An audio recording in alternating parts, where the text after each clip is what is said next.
Teacher Kozub. Hello, it's Mr. Kozub.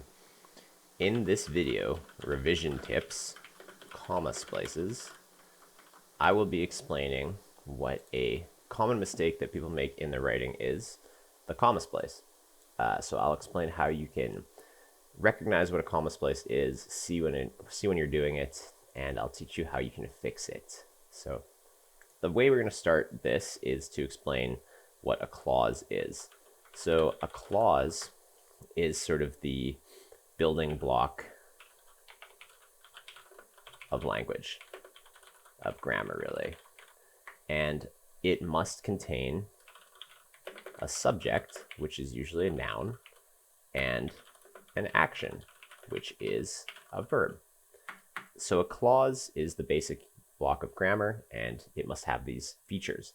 I'm going to give you an example. The curtain is red. All right, this is a clause. So you can see it has a subject, and the subject in this case is the curtain. And the action here is the word is. So you're saying the curtain is this quality red. So this is a clause. I'm going to give you another example. John enjoys Pokemon. All right, what's the subject? It's this fellow John. What's the action? He enjoys. Okay, so it's got those two features, so it's a clause. Third example here, the rain came down steadily in thick sheets.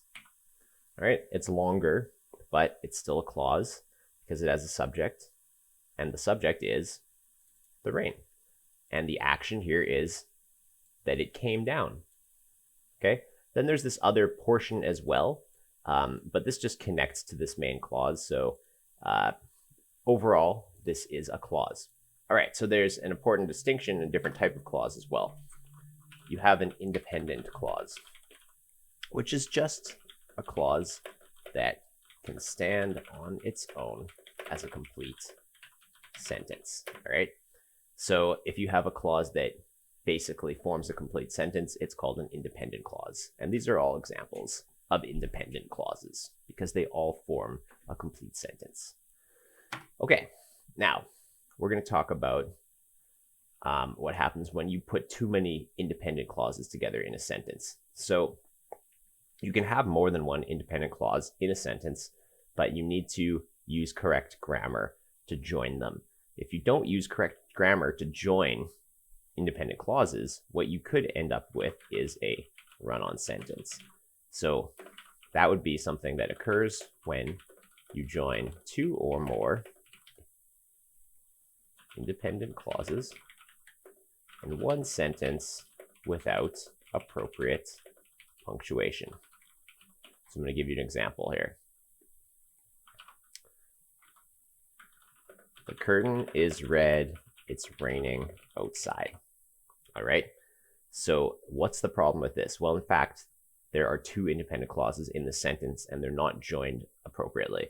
Here's the first independent clause, and we've already talked about this one. It has its subject, curtain. It has its verb, is. Here's another independent clause. It's. So in fact, the subject is it's, and the verb is raining. So this is an independent clause. This is an independent clause, and they're just beside each other in a sentence, which is not grammatically correct. So this is a run-on sentence. Okay, so there's another type of run-on sentence that occurs. That's what the focus of this video is, and it's called a comma splice. So a comma splice is a type of run-on sentence, and it occurs when you join two or more independent in one sentence connected with a comma. All right, so this example here, this isn't a run-on sentence because there's two independent clauses stuck together, but a comma splice would be something like this. The curtain is red, comma, it's raining outside. Okay, because people sometimes think, oh, well, I can just stick a comma in there and all of a sudden this is a legit sentence. The curtain is red, it's raining outside. Well, unfortunately, no, because the comma does not have the power to join two independent clauses in that way. So this, in fact, is an error, and it's called a comma splice. Okay, so just to recap, a comma splice is a type of run-on sentence. A run-on sentence occurs when you have two or more independent clauses in a sentence not joined with correct punctuation. And in the comma splice, it's where you're trying to join two or more independent clauses with a comma, which is just not on its own enough to do the job. Okay, so we're going to take a look at a few more, or another example here of a comma splice. So I'll go to the next page. So I don't mind cleaning. I love the feeling I get when the work is done. All right, let's just review why each one of these is an independent clause. I don't mind cleaning. Okay, so the subject is I, and the verb is don't mind. I do not mind. So that's the subject and verb. So there's independent clause number one. Here's the second independent clause. I love the feeling I get when the work is done. So the subject again is I, and the verb here is love. So I love. So again, independent clause. Two together, can't have that. That's a comma splice. All right. So there's three ways when you have a comma splice to fix your comma splice. And I will tell you what they are right now. Three ways to fix a comma splice. So I'm going to go from starting with the simplest way. The simplest way is to simply split the two independent clauses, into two sentences. Okay, because if we just put a period in here, we can break this up into two sentences, and that fixes that problem. All right, but depending on other aspects of your writing, the rhythm, etc., you might not want to split it into two sentences. So another way you can do it is to add a conjunction word after the comma. And an example of a conjunction word would be a word like or, for, so, then, because. Okay, so they're those sort of little connecting words. So you can add one of these in after that comma there, and it can fix the problem. And the third way to fix the problem is to use a semicolon instead of a comma. And you may or may not be familiar with the semicolon, but they are very useful in this situation here. All right, so let's take a look at this sentence, and let's try fixing it in these three ways. So I'm just going to put this down here. Try to get rid of the numbering. There we go. All right, I don't mind cleaning. I love the feeling I get when the work is done. So we can split this into two sentences. So instead of basically this comma, we'll just put a period there. I don't mind cleaning. All right, independent clause in its own sentence. Great, period. I love the feeling I get when the work is done. Independent clause in its own sentence. Perfect. It's now fixed. Okay, so that's that way. Here's the other way we can do it. So we could add a conjunction word after the comma. So one of these words. So what word makes sense here? I don't mind cleaning, or I love the feeling. Obviously not. I don't mind cleaning, for I love the feeling I get when the work is done. That could work. The one you could also use, actually, here's another one that we could use. We could use and, because that's a conjunction word as well. So we could try that. And I don't mind cleaning, and I love the feeling I get when the work is done. Well, that solves that problem. No longer a comma splice here because we put that conjunction word. So as you can see, an easy fix, but it makes the sentence grammatically correct. Okay, now the third way you can do it is using, instead of this comma, we simply put in a semicolon. And the semicolon key is right by the L key on your keyboard. And it looks like that. I don't mind cleaning. I love the feeling I get when the work is done. So this is probably the quickest fix because you're just substituting the comma for the semicolon. And it kind of preserves the sound of the language because you're not adding any extra words or adding a pause by the period. So it sort of preserves the actual phrasing. So I don't mind cleaning. I love the feeling I get when the work is done. This is now grammatically correct. All right. So those are the three ways you can fix a semicolon. All right. Just fix a comma splice. Now, I would like to draw your attention to the fact that you might be wondering, well, how do I decide which way I'm going to fix this comma splice? And here's what I have to say about that. The fix you choose depends on how you want your writing to be read. So because each fix has a different effect on your writing. So you should consider the rhythm of the phrasing, the clarity, you want it to be clear, the functionality, you want it to work functionally. You should consider the sound of people talking if you're using dialogue, and the impact you want the phrase. So in other words, you just want to consider what it's actually supposed to sound like when people are reading it. Okay, so let's look at a few other examples. Here's another one. I love sunsets. I will go for a walk at dusk tonight. All right, so we could put a period here. I love sunsets. I will go for a walk at dusk tonight. Now the effect of that is that it feels very punctuated and sort of short. It sounds like someone's talking in short bursts. We might not want that. We might want it to feel a little more natural. So we could try the semicolon. I love sunsets. I will go for a walk at dusk tonight. But the real problem here is that it's not really clear what these two independent clauses have connected. So in this case, adding a conjunction word like so makes it a little more clear. I love sunsets, so I will go for a walk at dusk tonight. Now we can kind of clearly see the relation between these two independent clauses here. And it's just the clarity's there. So I would choose that conjunction word for this particular comma splice just because I think it now has the best effect. Okay, let's take another example. Okay, I want to go to the Forks. It's so relaxing there. All right, same idea. So we could easily split this up into two sentences. I want to go to the Forks. It's so relaxing there. But the effect now, because that period acts as sort of a longer pause, is it does sort of break this up and it doesn't have as much flow as it had before. So we could also, of course, do the I want to go to the Forks conjunction word, something like,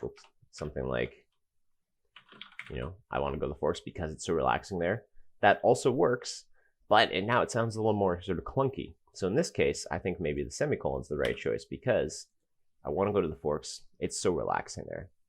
We understand how this is connected to this because we understand that this part of it is referring to the Forks. So when there's a close relation between your two independent clauses, it makes sense to use the semicolon, especially to preserve that flow and that rhythm so that it actually feels kind of like someone talking.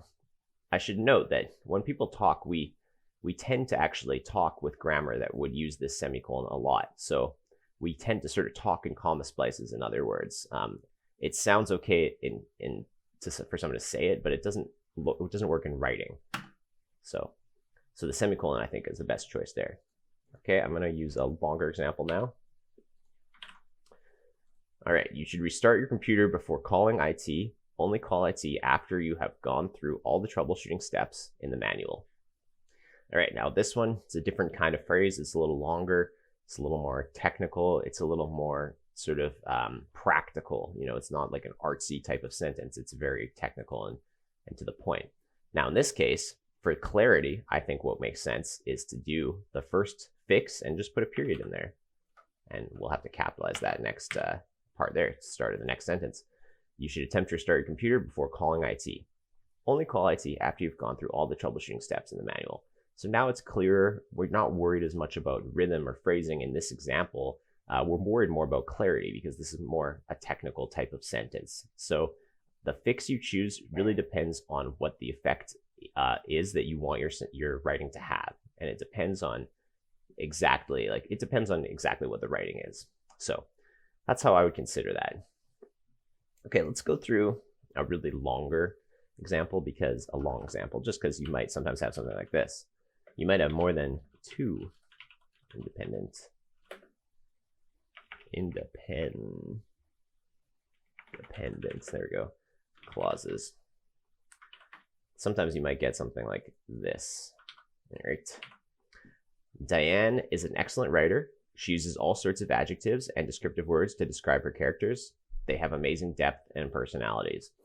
Well, in this case, we have 3 independent clauses because we have Diane is, so there's your independent clause there, an excellent writer. Next independent clause is she, so she's the subject. Uses is the verb, all sorts of adjectives and descriptive words to describe her characters.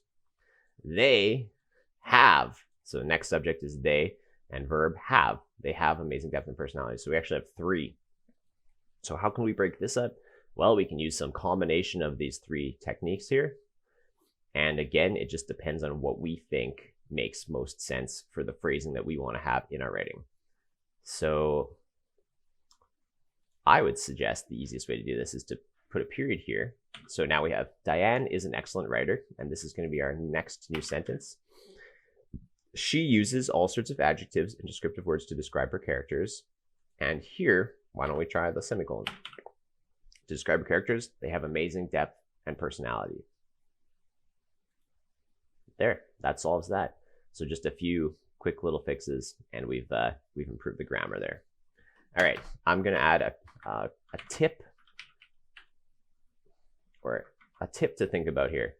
So try to internalize and basically think in your brain the way a comma makes a sentence sound. Okay, it's a brief pause, not a full stop. Okay, and at the same time, you should also be aware of how a period functions in a sentence and how it makes it sound. It's a longer pause. So here's another example. And sort of by doing, if you can start to understand just hearing in your brain as you're writing the way the grammar makes the sentence sound, then you'll notice these a lot more easily and it'll be easier to correct them. So here's an example. There's a problem with this sentence too. I drive a Chevy, it's kind of old, but it's automatic, or so I've been told. Okay, so can you recognize the comma splice?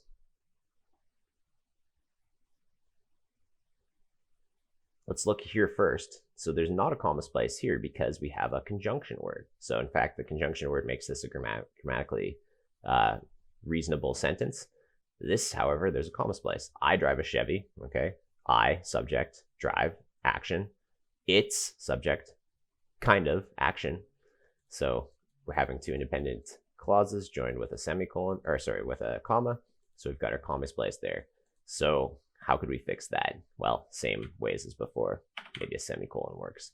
I drive a Chevy, it's kind of old. So what I'm saying though with this tip is you should sort of start to see, I drive a Chevy, it's kind of old, is basically how that looks just with that singular comma right there. I drive a Chevy, it's kind of old. We don't want it to sound like that. We want it to sound like, I drive a Chevy, it's kind of old. A little pause, a bigger pause occurs when you have the semicolon in there. So the comma really is a very quick pause. And yeah, sometimes for these, you want more of a longer pause is how it should sound. All right, so that is my explanation of what a comma splice is and how to remedy them. So I'm just going to put in a few practice sentences here that you can spend some time going through.